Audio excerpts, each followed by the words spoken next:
Hello everyone, welcome to another video. My name is Nathan, and welcome to Hale. So this is another decade in review video. It has been a long time since I've made one of these videos, but to be fair, the month of October, my focus was more on Halloween movies. The month of December, my focus was on Christmas movies, and so it's been hard to just sit down and watch movies released in 2015. But I finally watched all the movies that I wanted to watch in preparation for this video, and I feel like I have a solid list for you guys. And so without further ado, I'm gonna get right into the video. But before I do, I am going to throw out the usual disclaimers. One, if you see any R-rated movies on this list, I watched them filtered through VidAngel or another source of media. Also, these are all movies that were released in the US in 2015, and if I couldn't find any record of when they were released, you'd be surprised. It's harder than you think. I just go off of the year that IMDb has the movie listed as. Now, this year, cinema was really interesting for me because I was home for the first half of it, but July 29th, I left on my mission for the church.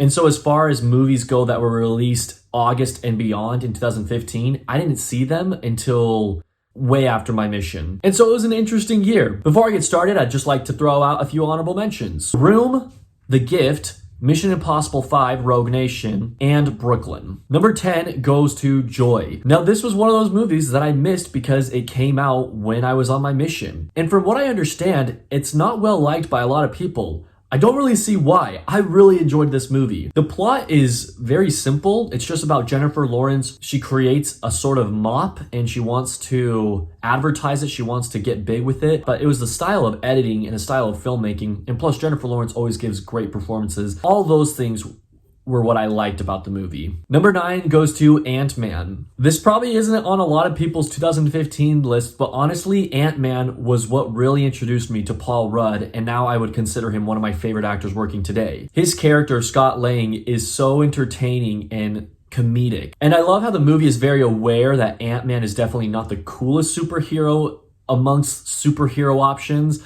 They're aware of that. They even poke fun at Ant-Man, which is awesome to me. And they find a way to make the movie a good movie too. You would think a movie about Ant-Man would be really dumb, but it's oddly enough very enjoyable. And fun fact, this was the last movie I saw in the movie theaters before I went on my mission and gave up movies for 2 years. So there's that for you. Number 8 goes to the documentary Hitchcock / Truffaut. I hope that I'm pronouncing that name right. This documentary follows the book that was written of Truffaut interviewing Alfred Hitchcock on his filmography and on his whole career in cinema. The reason I like this movie so much is, for one, if you love film, especially if you love the classics done by Alfred Hitchcock and Francois Truffaut, then this is the kind of movie that you would just love to watch because it focuses on their filmography. With Hitchcock particularly, it mentions Psycho and Vertigo quite a bit, but it also talks about a little bit of Truffaut's filmography. And oddly enough, I had never seen a Francois Truffaut film. I want to see them, especially after watching this documentary. If you like either of those directors, then I would highly recommend you give this documentary a watch. It was bound to make the list. Not only does it talk about Alfred Hitchcock's filmography, but it focuses on Vertigo, which stars Jimmy Stewart, which is my favorite actor,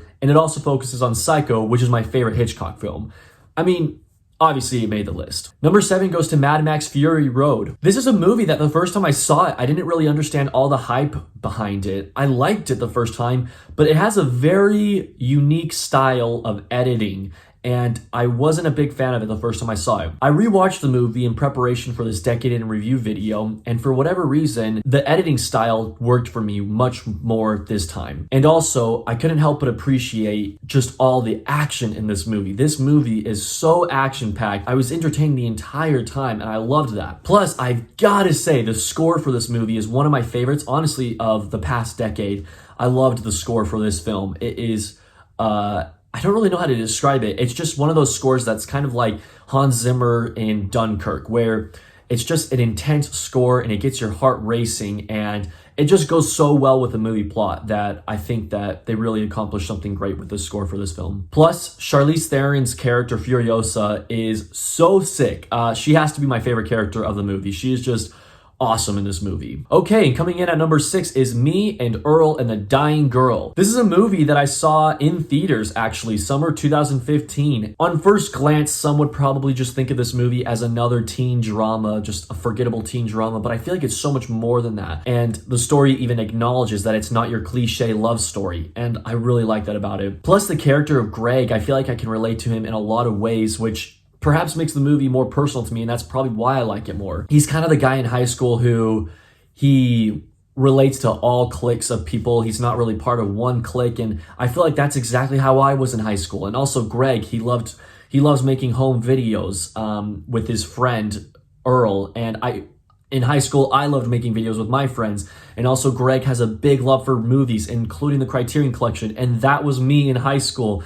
And so it's just a movie that I could relate to a lot. And if it's been on your watch list, I would recommend you finally take some time and watch it. Number 5 goes to the latest movie that I watched in preparation for this video, and that is The Little Prince. Now, The Little Prince was a Netflix release, and it was one that I was not planning on watching at all. However, I watched this movie called April in the Extraordinary World, and I thoroughly disliked it. And I felt kind of sad because I wanted to like April in the Extraordinary World. When April in the Extraordinary World ended, it had on the suggested list The Little Prince. And it was a movie that I had started about a year or two earlier, but I couldn't really get into it. But I saw it was a 2015 release, and I was like, you know what? Let me give it another try. I gave it another try. I watched it all the way through, and this movie is beautiful. The animation style is absolutely beautiful, especially the scenes where you're in the story of the Little Prince. I believe it's stop motion animation. I don't know for sure, but I believe it is. Whatever it is, I think it looks so great, and I'm really glad that they used that sort of animation for the storytelling of this movie. Also, the movie has a great message about not forgetting your past. I mean, it's okay to grow up, but just don't forget about your childhood. Don't forget about what matters from your childhood and from your past. I love that message a lot. Plus, I'm a sucker for a good movie score. This movie has an amazing score as well.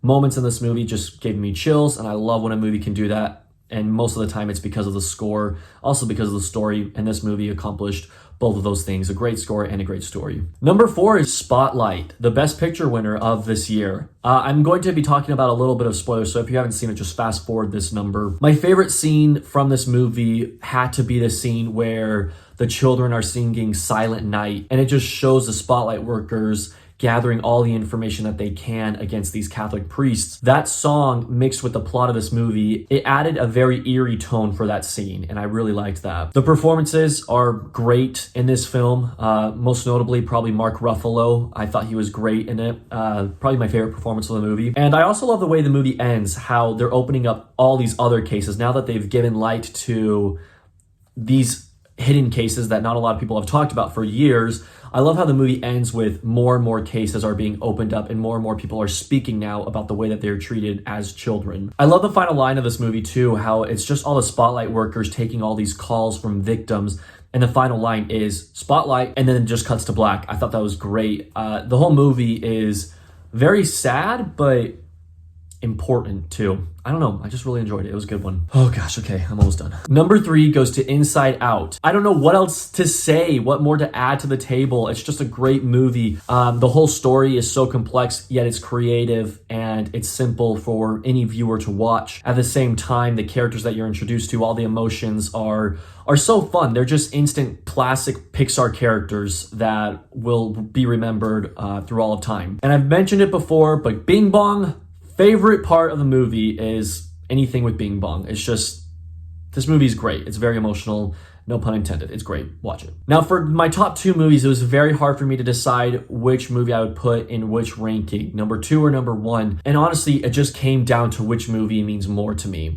So with that being said, number 2 goes to Creed. Creed is absolutely amazing. So amazing that I would go as far to say that I probably like it more than any other Rocky movie there is. I know, that's saying a lot. My favorite Rocky movie is the first Rocky. But in my opinion, Creed, I just like it more than the first Rocky movie. Now, maybe if I rewatch Rocky, that could change. But as of right now, Creed probably is my favorite from this series. Creed did something amazing. It introduced a new character, brought back Sylvester Stallone as Rocky, and made a story that was just so emotional and gut-wrenching. Boxing stories alone are usually very emotional just because you're rooting for this boxer. Usually the boxer's the underdog and you just want them to win. But Creed had that going for it, as well as the added-on storyline of, spoiler alert, Rocky having cancer. What? Rocky having cancer. I thought that was a great direction that they went. It made the story so much more heartbreaking, and it just had me way more invested. And plus, I have to applaud the composer for this film. I believe it's Ludwig Göransson. I don't know if I pronounced that right. His score for Creed is absolutely motivational. It's amazing. I literally listen to it while I work out. The If I Fight, You Fight montage training scene Listen to that score next time you work out, and I guarantee you, you will be ripped by the time you are done with your workout, because that score is so motivational. And the training montage scene is so fun to watch in this film too, because it mixes both Creed training, but also Rocky training to survive. This movie is amazing, and I love it so much. And coming in at number 1 is Star Wars The Force Awakens. Now, Star Wars The Force Awakens is a movie that I had to wait for on my mission. It was one that I missed because it came out December 2015, so I didn't see it for the first time until August 1st, 2017. And when I finally sat down and watched it, it was everything I hoped for and more. And it's a movie that through the years, I've rewatched it a few times, and I still just love it. For a second, I thought I would re-rank it as number 2 because I'm not a big fan of Last Jedi or Rise of Skywalker, especially Rise of Skywalker. But honestly, I still love The Force Awakens, regardless of how Episode 8 and Episode 9 are.